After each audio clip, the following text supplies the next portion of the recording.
we respect your body, and with us men, it depends on what our intentions are. If our intentions are to get directly to your body, then it may appear that we're not respecting your body, but what we really are, we're respecting it to the point where we're getting where we're trying to get to. Now, if you and so you can share with me what you mean when you say respect my body. So when I said that to you, I more or less mean I believe that a woman's body should be honored and respected. And I mean that because this is the one temple that we have, right? And so it shouldn't be used, abused by myself or by you.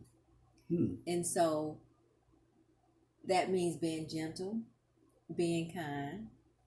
Whenever you're introduced to the body, being gentle and being kind, as if it is something that you value. Well, if we value it, then we will be gentle and kind. So, and for what reason would you might not value it? If it's a situation where that's all we want to get to is your body. When we want to get to just your body, then we have no value. It's just like anything else that we just want to go through. We don't want, if we just want to go through your body, then we're not going to value your body. We don't have to be gentle. We don't have to be kind. Because it's about self-gratification. And we're gratifying ourselves at that time. It's not about gratifying yourself. Yes. It's not about you. All right, now talk about that. Well, what I mean by that is that you have to decide, and when you meet someone, you have to decide whether you respect your body, first of all. Right, and I naturally do. Okay. But then you have, by you respecting your body, where are we in the relationship? In other words, we have to know where we are in the relationship. It's called rules of engagement. We talked about rules of engagement. Right, we did. Rules of engagement. Where are you? If I'm just getting at you because of your body, then I probably won't respect. How would I know that you're getting at me just because of my body? How would I know that? Because I'll try to get to your body from day one. And you didn't do that. Because I don't want your body. That wasn't my intention. Okay. That wasn't my intention. I'm a man. Men don't jump at your body. Boys jump at your body. Okay, so you mentioned that earlier, so there's a difference between boys and there's a difference between men. So then we need to kind of know who we're dealing with, a man or a boy. We look alike. You look alike? Men we and smell boys. Alike? Men and boys, we look alike. We smell alike. But it has to be some distinction, though. We don't act alike. Give me one thing that y'all don't do. Men are, boys. Boys are emotional. They go straight for the body. They go straight down. We discussed this. Right. Boys go down.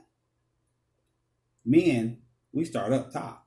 Okay. So you said you want the brains first. No, we start at your mind. Mind. Then we go down to your heart. Okay.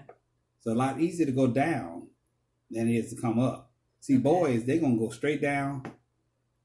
They may never try to come up. Well, you know what I like about that statement is it's almost like if I get you intellectually, then we have built a foundation. We have built something we can stand on. We have even built a relationship. And then if I get you intellectually, and then I go down to your heart, I'm gonna respect your body, because then I respect you. If by the time I get to your body, you already know I respect you, because I've gotten you to your mind, I got to your heart. Now I'm respecting you. And it said God said guard your heart. The Bible says guard your heart. So that is a standard that we are supposed to be doing anyway. Right. So, but if I'm going straight for your pants, then my intentions was never to get to your heart. So when we're on a date and we have a man that talks to us about sex on the first date, their intention, of course, is not to get to our heart. It's to get to our mind. It's to get to our pants. Right. And your body. So a man doesn't do that. A man doesn't do that. And when a man talks to you about sex on the first date, he's trying to get to your pants, and you can't expect for him to respect your body. How can he respect your body if you don't respect your body? Because if you having sex with him on the first date, you don't respect your body, therefore he can't respect your body. I'm in agreement with that. Yeah. So we was talking earlier about the 90-day rule, guys. So what would you mention about the 90-day rule, Mr. Wingfield? Well, 90-day rule. I mean, something some guy wrote, a ghostwriter wrote in a book. Some guy. Yeah, some guy claims he wrote in a book. And we have all these ladies running around here. Oh, I'm going to make you wait 90 days. Well, first of all, men, we don't buy into that. We don't buy into that. Boys, they'll get upset. You tell a boy he got to wait 90 days to have sex, he's going to get upset. Because naturally, you're telling him something that he doesn't want to do, and something that he's not accustomed to. But we believe that men like to challenge, so then we like to chase. Will they still quote unquote chase us through the 90 days? Boys will not chase you for 90 days. Now, so they kind of stepping out. They're gonna step out. Of course, they're gonna step out. They're gonna step out. They're not gonna chase. They're gonna try to beat you down and try to make you change your mind. See, men, we don't have a problem with the 90 days. So you're respecting the 90 days? No. We're not respecting the 90 days. What are you doing if it's not respect? Well, because the 90-day rule is your rule. That has nothing to do with us. That's your personal rule that has something to do with you. Now, during those 90 days, we're not trying to make you change your mind. So what does courting look like to you during those 90 days? If we're trying to court, what does that look like to you? We're going to do the same thing we always did. We're going to date. We may date, we're going to go out, we're going to watch movies, we're going to do whatever we do normally, for the exception of having sex. That's a man. A boy, those entire 90 days, he's trying to convince you that you should let him get in your pants. I would have to agree with you with that. Yeah, that's what he's going to do. And to make you feel like you don't stick to what you say you're gonna do. Well, and I think that's when we feel bad because we give in before the 90 days sometimes, and we just feel that's where that shame comes in, that shame and that guilt, and then ultimately sometimes the sex is not even pleasing. Well, it's not pleasing because you've made a rule and then you've broken it. Correct, and that's when all the shame and guilt comes in, and that just does not allow us to really enjoy the sexual activity. Well, but will you enjoy it if you wait to day 91 with a man? That's not guaranteed. Yeah, probably it's not. Guaranteed. No, it's not guaranteed. Yeah. So, it's your rule. It's a made up rule by somebody who thought it was a good idea to sell books and tell women to wait 90 days. When ultimately, you do what you feel. How often do you think you've heard that? Wait 90 days? Since the movie came out and the book came out. Probably more than 4 times I've had someone to say. And what was the outcome? Well, they never say I want to wait 90 days. Okay. People try to say I'm celibate or I'm not having sex, and my thing is, well, I never asked you for sex. So did you ever get sex from them though eventually? No, because actually I didn't want sex at that point because now you put me on notice and I don't like to be put. So was it a turn off? Men get turned off by being put on notice. Don't come to us first day telling us you are celibate or you got a 90-day rule. We don't need to hear that.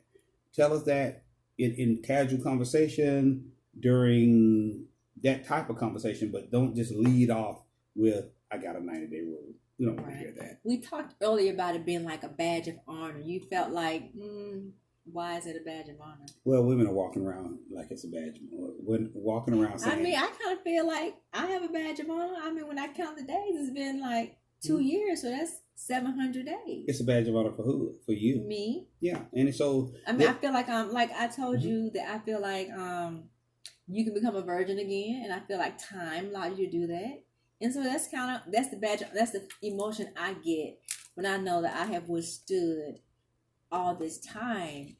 And yeah, my mind want to feel like, I'm a virgin again, even though I'm technically not. But it wants to believe that though. And you can trick your mind into believing that you're a virgin again by having by not having sex and wearing it like a badge of honor. However, men, we don't respond to that. We don't respond to, I hadn't had sex in 2 years. I'm going to make you wait as well. We don't respond to that no more than we respond to vaginal rejuvenation. Vaginal rejuvenation makes you a virgin again also. So what's the difference? The only difference is you waited 2 years. Vaginal rejuvenation takes 2 hours. You go there. Did my friend just go there? Oh my Lord, Ruben, you is crazy. Well, but I mean, I get you with that, but you know, because I think for me personally, I believe that in sexual soul ties, and so sexual soul ties to me needs to be you need time between each relationship, so you're not bringing in emotional baggage, but knowing you're bringing in that sexual connection. Okay. And so for me, I like waiting, and I'm very much accustomed to waiting in between relationships.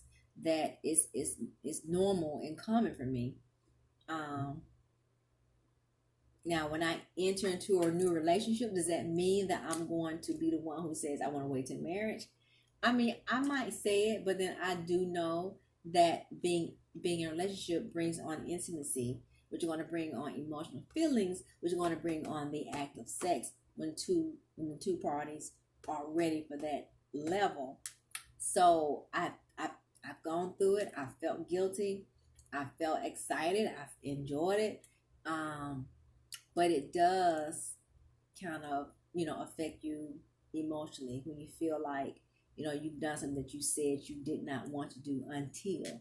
So it's almost like we probably should, like the caller said earlier, what we was watching earlier, don't say that you are celibate, just say that you are in hiatus from having sex. Yeah, I like that. And what the other, I like that too. I like the fact that instead of leading off with a man that you're celibate, and which means that you're not having sex, tell him you're on a sexual hiatus. Yes, I like that. Yeah, I'm gonna start using that one. That's fine, because either way we're gonna leave. Because we're gonna what? Yeah. Either way, gonna leave. Yeah, either way, because that's not what men want to hear. Men don't want to hear leading. We don't want you to lead off with you're in a sexual hiatus, you're celibate, you're not having sex. Regardless of how you turn off. Regardless of how you put it, when you lead off with that, it's lead off. When you lead off with that, that's a turn off. You have to have that conversation with us on a second outing during casual conversation in a setting that we're not paying for, not at dinner, not at, when you want to go to an expensive restaurant and you want to dress up and go here and go there. No, you need to have that conversation with us on neutral ground. Because and why you say that? So decisions can be made. No, so it's you're not kind of putting value into the relationship. You're not on a valuable date.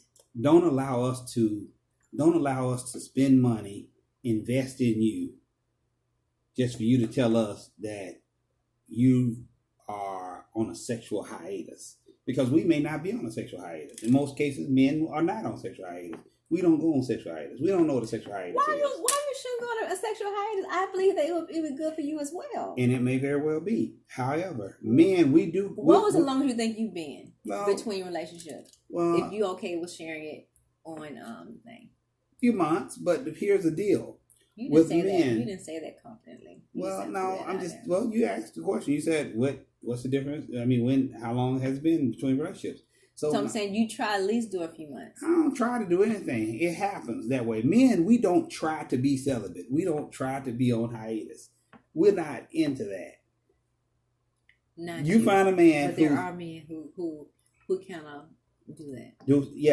They're right, and they're struggling with their sexuality. So what they do is they are on sexual hiatus, deciding whether they want to go right or they want to go left. Why you got to go there? Hey, that's life. Nothing against the gay community. Yeah, I see where he went. Men don't go on sexual hiatuses. We are maybe a victim of our circumstances, such as that we are in the middle of a relationships and we just happen to not be having sex, but we don't try to go on sexual hiatuses, not on purpose. Our sexual hiatuses are clearly not necessarily by mistake, but involuntary. Involuntary. We have involuntary sexual hiatuses. Yeah, he just said we like to have sex all the time. That's what he just said. No, I said we're men. He said we're men. They chunk him to that we're men. Okay, we're gonna give you that because you are a man. That's what we do. Okay. Read from the mouth, the horse's mouth. So we're gonna take a small break, and we're gonna come back and talk about another topic. Excellent.